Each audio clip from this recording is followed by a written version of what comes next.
Someone asked quite a question. They said, what is the difference? And I want to know specifically all the details. What is the difference between the average person and what we call a spiritually awakened person? Okay.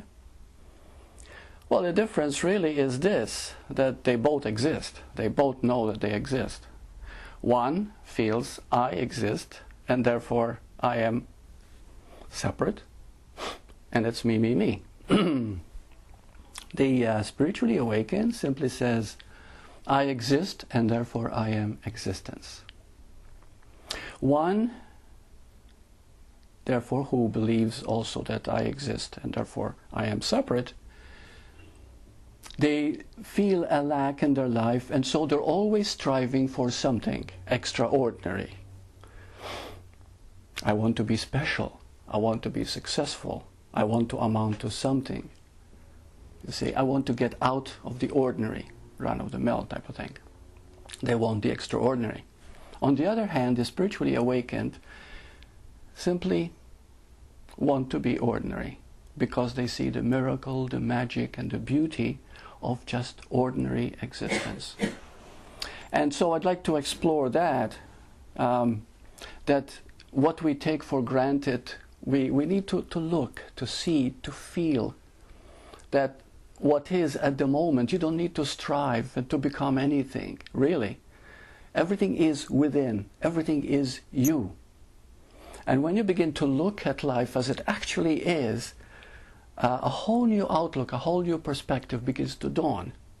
For example, we're sitting here now, and we take for granted that we feel solid and we feel we're unmovable, right?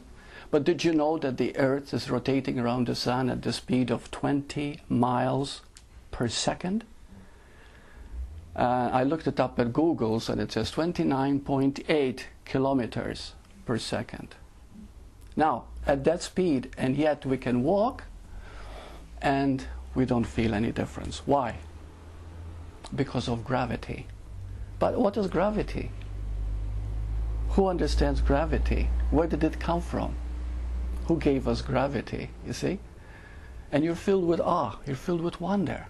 That's the awakened self. Because nothing is ordinary. And you see the extraordinary in the ordinary. In other words, you haven't taken life for granted.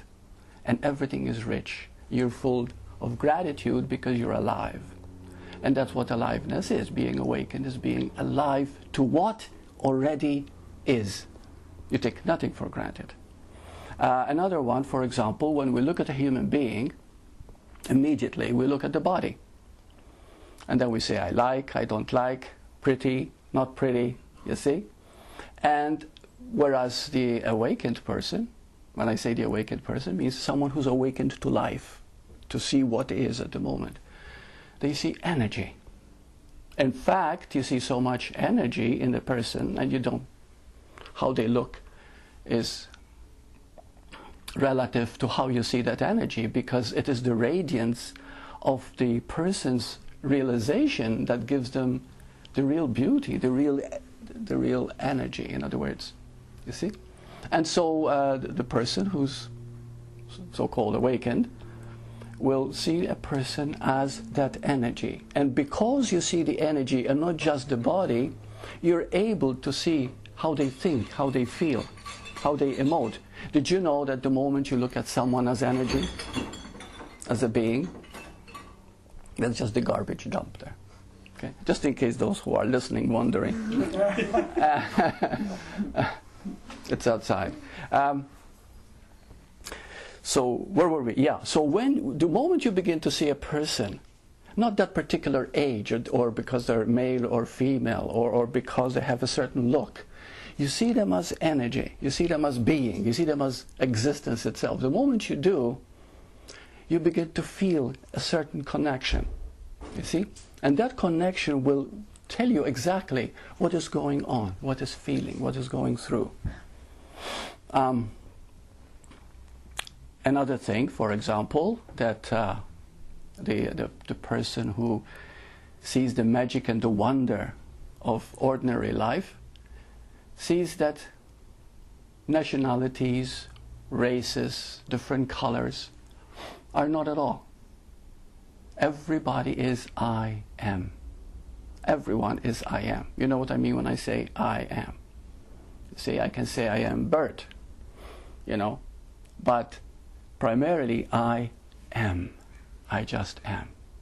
And when you begin to expand on that I am, you begin to realize one other thing. Everybody is I am. The whole 7 billion people on this earth. At least, do we have 7 billion yet? We're very close to it, right? Doesn't matter. So you begin to see that we're really all the same beyond the facade, beyond the veneer, the body. And that, of course, brings us closer to the realization that every moment is oneness acting out. What is the greatest law? The greatest law, and every other law is subservient to it. What is the greatest law that there is? Unconditional love. And when you begin to understand unconditional love, full of acceptance, full of forgiveness, full of allowing, seeing that whatever a person is coming from, even negative, you see, it's all coming because they want love. Did you know that all dysfunction, emotional dysfunction, has one aspect in it? Feeling empty, feeling separate. But did you know that the emptiness that you feel is because you haven't recognized your existence itself? You simply separate from existence thinking that I exist, but I don't know about you. You see? In other words, there is a separation. And that causes all the needing to seek, to want, to need, to demand, to control. Now, a very important part to discuss right now, which is hard for most people to understand, but as you begin to go deeper and deeper and see the wonder of the beauty of what is at the moment, you begin to see another aspect. What we take for granted to be duality really isn't. Everything is one. Because unconditional love simply means this, that everything is one. It doesn't matter what aspect it expresses. So therefore, what we call good, bad, right, wrong, even should, shouldn't, positive, negative, or love, fear. You see?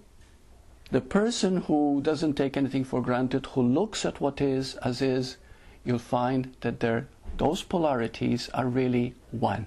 They're not opposite. And the moment you begin to see the oneness at that point, that's called unconditional love. See, love that is conditional, which is filled with fear, most of it, is also very self-possessive, you know. And so therefore it's always, I love you as long as you love me. It's not unconditional. And so there are always conditions, and because of these conditions, of course, we do not see clearly. But when you begin to see clearly, you will find that the opposites are really one. Love and fear. For example, we've said this before, but you can never say it enough. What we call the fear part in life is always that which separates. Okay? So we can say that I am jealous, that it is something. I am depressed, it is something.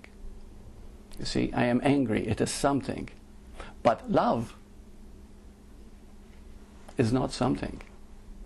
Love is the I am. Love is. You see? Love is the totality of is, the completion. So now the moment, and this is the beautiful thing to see, that even if you have fear, but at the moment you can accept it, at the moment you can see that it's showing you where there is no love, like what fear is, that's unconditional love towards yourself. You'll accept every part of you, no matter how it is expressing. The moment you put love and fear together, where is fear? You've accepted it, and therefore it annihilates itself.